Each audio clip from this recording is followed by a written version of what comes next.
And welcome to Language Arts today.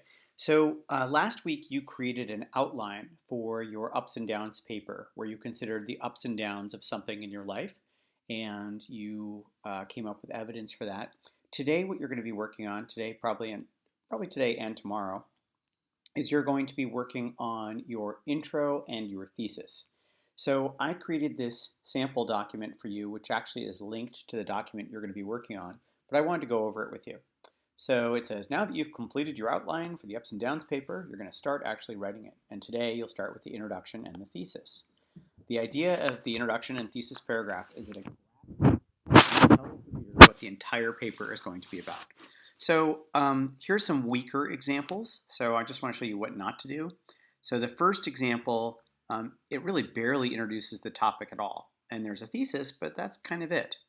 I fish with my dad almost every weekend, but fishing can be frustrating. There are good things and bad things about fishing. So here's the thesis right here. So it's got a clear thesis, but this introduction doesn't do much to grab your reader. Here's another, what I would consider unacceptable example. It just has so many grammatical errors, and I am looking for you to rid your paper of grammatical errors. I've been in the San Francisco chorus since 4th grade when we lived in San Francisco. I still go to rehearsals in San Francisco 2 evenings a week. I go whether or not I have homework to do, so it's hard work sometimes to keep up with my work at Kent. I think I am going to stick with chorus for a while more because it was really fun. There are good things and bad things about the San Francisco Youth Chorus. And I have a bunch of footnotes here that tell you all the different errors that were made. But there's a ton of them. There's some run-on sentences and incomplete sentences. The word gonna is not actually a word, even though you might use it in speech. It's not really a word. And lots of things aren't capitalized that should be capitalized, like the word Kent. So for kicks and giggles, I edited this last one and fixed it, at least grammatically, but it still isn't that great. I've been in the San Francisco chorus since 4th grade when we lived in San Francisco. I still go to rehearsals in San Francisco 2 evenings a week. I go whether or not I have homework to do, so it's hard sometimes to keep up with my work at Kent. I think I'm going to stick with chorus for a while more because it is really fun. There are good things and bad things about the San Francisco Youth Chorus. So this is pretty good. It's not unacceptable anymore because the grammatical errors have been fixed, but I wouldn't say it totally grabs you as a reader. So now that I've shown you some really weak examples like these two, I'm going to show you what I consider acceptable examples.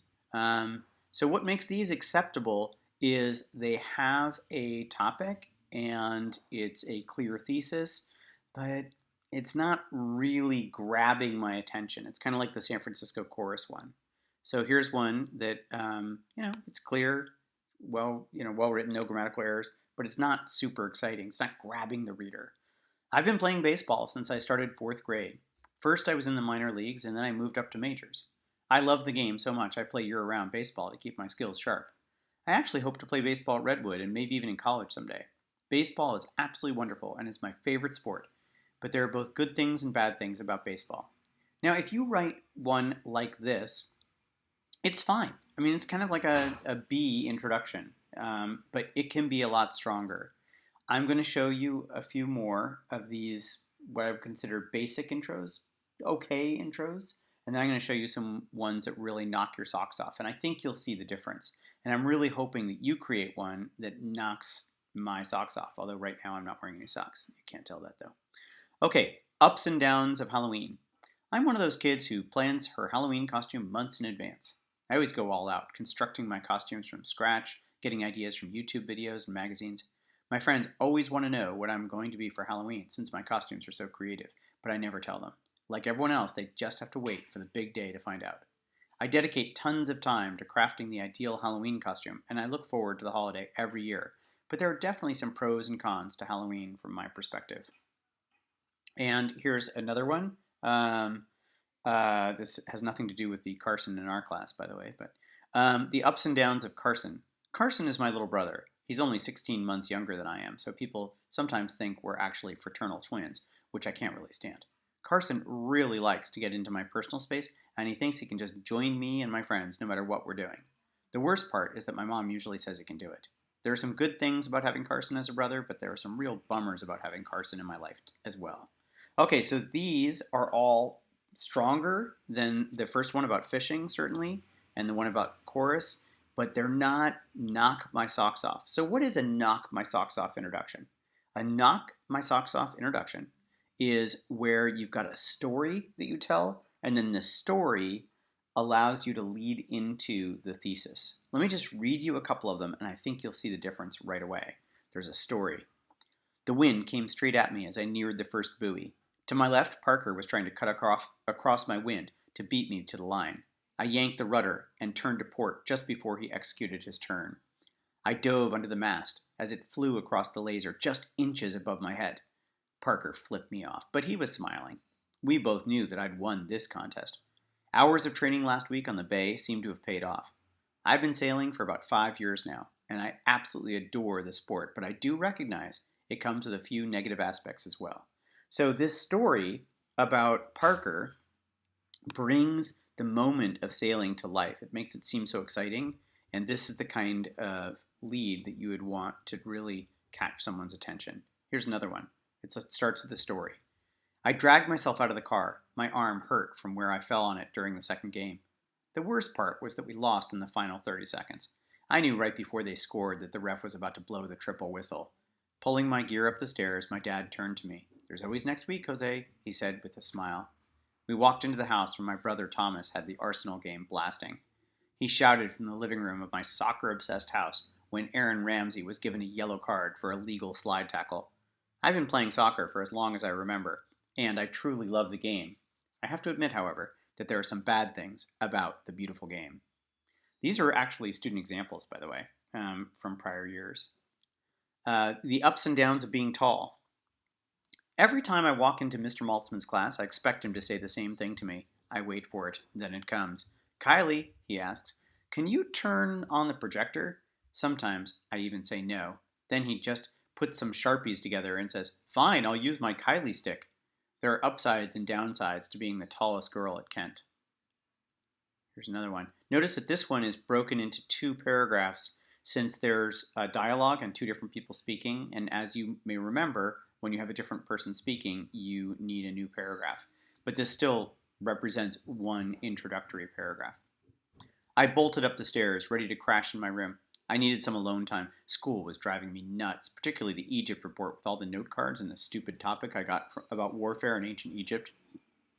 I grabbed my iPad and my Beats, ready to blast my new favorite band, Vampire Weekend, and the song Oxford Comma has a serious swear word, and I can't believe my parents let me download the album. Just then, Mila bounced into the room with her hula hoop. Mincy, can you please teach me to hula hoop? You promised, she said with her big brown eyes. I tried to ignore her. So, teach your sister, Mom yelled from downstairs. I dragged myself out of the room, ready to instruct her. There are ups and downs to having a little sister. Here's one about family trips. The woman's voice from Waze called out over the car stereo. Drive forward 300 yards and as soon as possible make a legal U-turn. My dad can never follow directions, even when he has a phone telling him exactly which way to turn and when.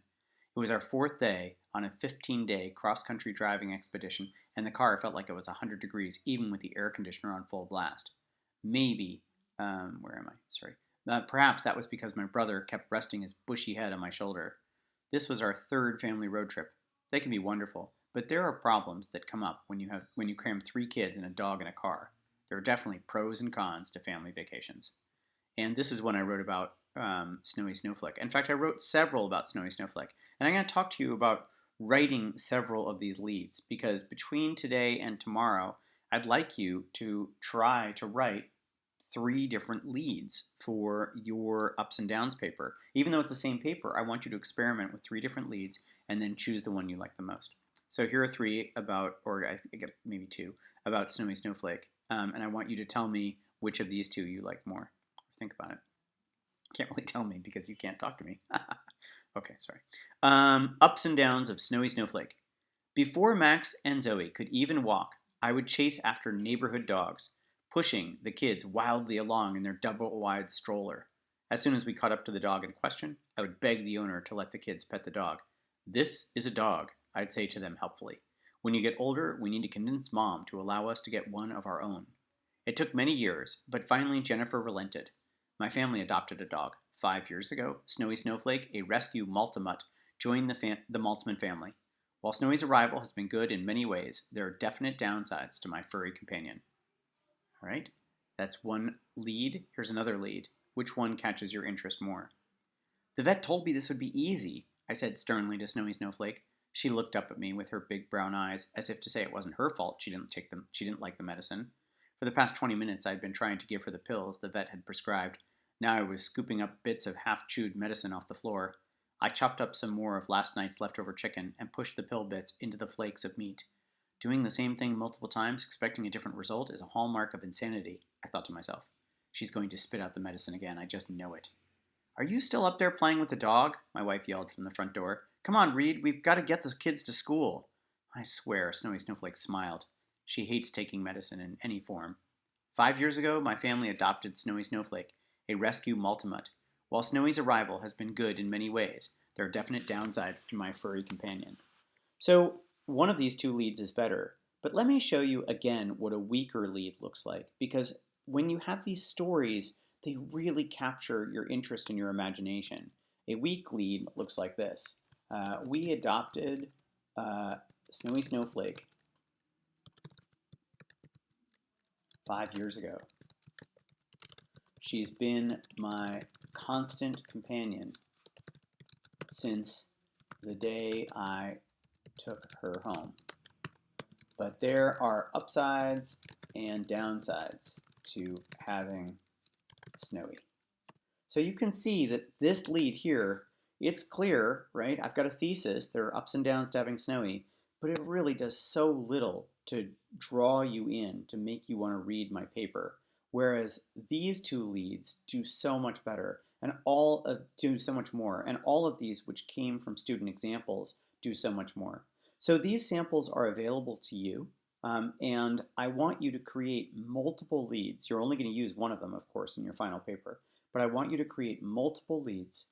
And with your leads, I want you to tell me a story that draws in your reader and gets your reader to pay attention to your topic and your thesis, which is that there are ups and downsides to whatever you're writing about.